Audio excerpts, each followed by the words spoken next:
अस्सलामुअलैकुम समाजी अक्स में खुश आमदीद नाज़रीन। इस वक्त जो मेरा रकम में आप देख रहे हैं ये मस्जिद वज़ीर ख़ान के सामने बिल्कुल जो है ये चौक है आऊँगा मस्जिद वज़ीर ख़ान। और मस्जिद वज़ीर ख़ान की हिस्ट्री क्या है और किसने बनाई, कैसे बनी और कौन सा वो मुग़ल बादशाह था जिसके दौर के अंदर ये बनी। 134 के अंदर इसकी जो तमीर है वो शुरू हुई और 1639 तक इसकी जो तमीर है वो मुकम्मल हो चुकी थी।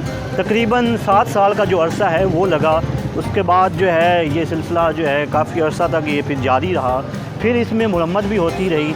अभी इस वक्त हम मस्जिद वज़ीर ख़ान की तरफ जो है जा रहे हैं और ये मेन सीन है मस्जिद वज़ीर ख़ान का।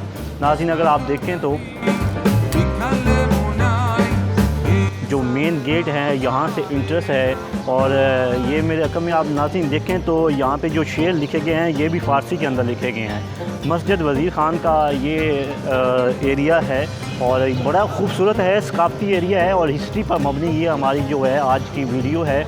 और अभी हम इंट्रेंस जो है यहाँ पे इंटर होंगे और यहाँ पे वीडियो बनाना अलाउ नहीं है। जैसे पे ये अभी हम इंटर हो रहे हैं अंदर की जानब। तो नाज़रीन ये हम जो है मस्जिद वज़ीर ख़ान के इंटर हो चुके हैं। इस वक्त मैं मस्जिद वज़ीर ख़ान का जो इंटर्स है वहाँ से इंटर होने के बाद सबसे पहले मेन जो मस्जिद वज़ीर ख़ान यानी कि यहाँ पे इंग्लिश के अंदर अपडेट दी गए हैं क्योंकि यहाँ पे टूरिस्ट जो है वो बहुत ज़्यादा आते हैं। और यहाँ पे बताया गया है कि मस्जिद वज़ीर ख़ान की तामीर कब हुई, किसने की, कौन सा मुग़ल बादशाह था, किस मुग़ल बादशाह के जो दौर है उसके अंदर हुई। पहले कि मैं आपको डिटेल से बताऊं, अगर आप हमारे चैनल पर नए हैं तो हमारे चैनल को सब्सक्राइब करें और बेल आइकन का बटन ज़रूर दबाइएगा ताकि आपको इस तरह की और हिस्ट्री से जो वीडियोज़ हैं मिल सकें। आए नाज़रीन चलते हैं मस्जिद वज़ीर ख़ान के अंदर और वहाँ हम आपको बताएँगे मुख्तलिफ़ जगह पर जाके कि कौन कौन सी ये जगह हैं और इसके पीछे हिस्ट्री क्या है। तो ये नाज़रीन आप देखिए आगे और एंजॉय करिए।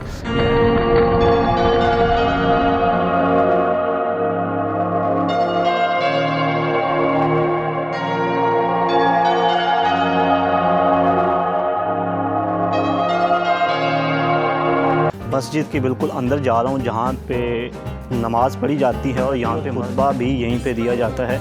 ये मिंबर है नाज़रीन, यहाँ पे जो है वो खुतबा दिया जाता है। ये सामने जो आप देख रहे हैं और इसके अंदर किया गया है ये बहुत पुराना काम किया गया है, यानी कि कोई 388 साल इसको तकरीबन हो चुके हैं इस मस्जिद को।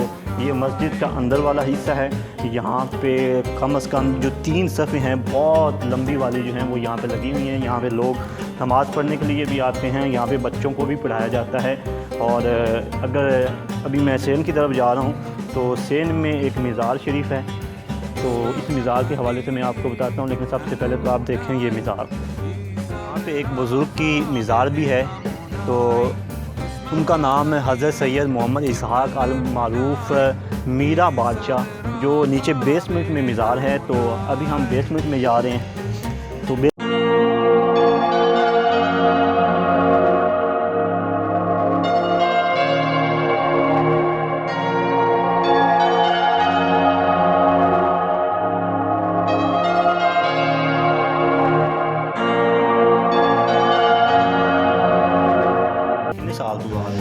साल हो गए थे अं इतों रहना काफ़ी देर से आ रहे हैं। डेली अं 4 साल हो गए रोज़ करीबन आई थे, रोज़ आ रहे हैं। हाँ जी, काफ़ी वड्डी सारी मज़ार है तो कम अज़ कम भी कद जेड़ा है वो तो बहुत ज़्यादा लग रहा है। हाँ तो कद है बहुत ज़्यादा ही, कद बहुत ज़्यादा ही इन्होंने माशाल्लाह सुना जो।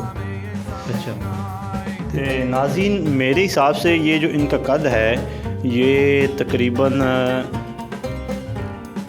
आप 8-9 जो फुट है, 8-9 फुट से भी तकरीबन ज़्यादा होगा, ऐसे ही है ना। 8-9 फुट आप देखें ये मज़ार शरीफ कितनी बड़ी मज़ार शरीफ है, तो 8-9 फुट तकरीबन इनका कद होगा। तो हम इस वक्त जो मौजूद हैं वो मज़ार शरीफ है मस्जिद वज़ीर ख़ान के अंदर ही।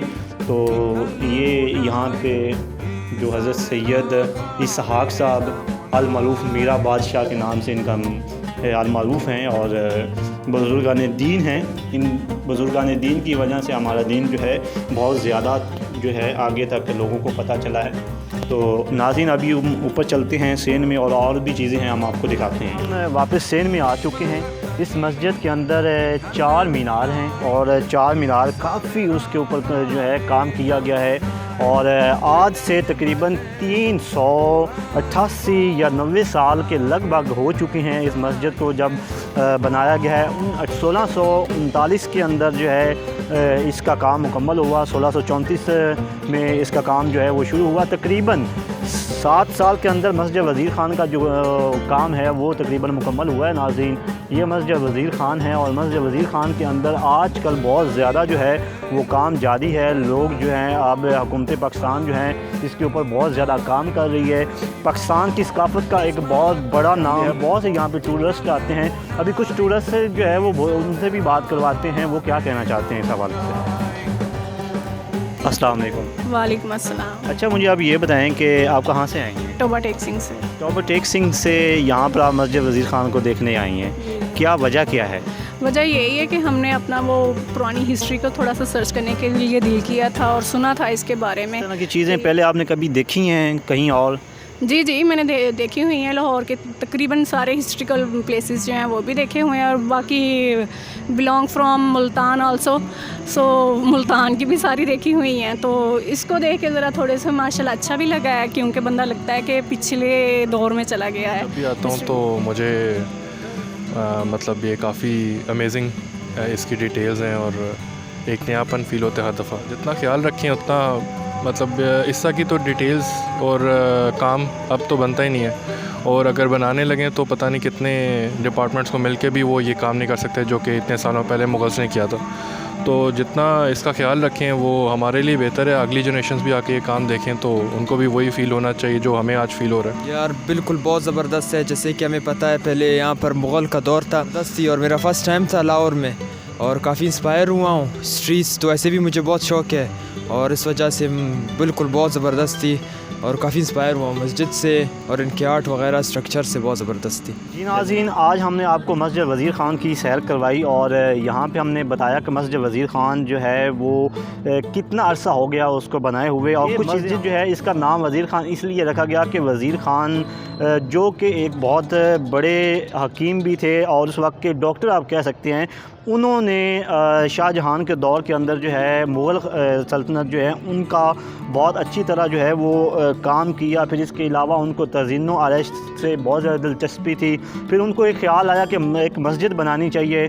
तो उसके बाद फिर सब लोगों का ख़्याल ये था कि मस्जिद वज़ीर ख़ान ही नाम रखा जाए। ये पूरा सीन तकरीबन बहुत तज़ीन व आरइश जो है इसके अंदर की गई है। बहुत माहिर कारीगर मुज़ाहरा करते रहे हैं और साथ साथ मस्जिद के ऊपर ला इलाहा इल्लल्लाह मुहम्मदुर रसूलुल्लाह सल्लल्लाहु अलैहि वसल्लम यानी कि कलमा शरीफ, इसके अलावा और बहुत सी कुरानी आयात जो हैं वो यहाँ पे लिखी गई हैं। मस्जिद वज़ीर ख़ान की आज की ये जो हिस्ट्री है आप लोगों के लिए बहुत अच्छी है मेरे ख्याल के मुताबिक। अगर आपको अच्छा लगा है तो ये वीडियो ज़्यादा से ज़्यादा शेयर करें ताकि और भी लोग इससे जो है वो इस्तिफ़ादा हासिल कर सकें।